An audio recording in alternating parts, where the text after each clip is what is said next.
Hey everyone, welcome back. In this video, we're going to check how to install the Facebook app on your Mac using a simple workaround. If you're new, hit the subscribe button for more helpful tutorials. I'll show you the steps in a slow and simple way. Let's get started. Step 1, open your browser and go to the Facebook website by typing www.f.com. Step 2, click and drag the URL from the browser tab to your desktop. This will create a shortcut to Facebook. Step 3.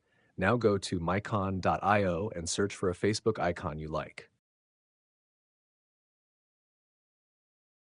Download it to your Mac. Step 4. Right-click the Facebook shortcut on your desktop and select Get Info. Then drag the new icon to the top left corner of the info window to replace the default icon.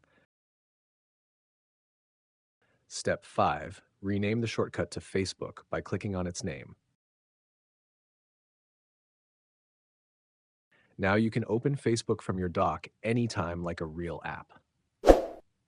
If this helped, don't forget to like and subscribe. Thanks for watching.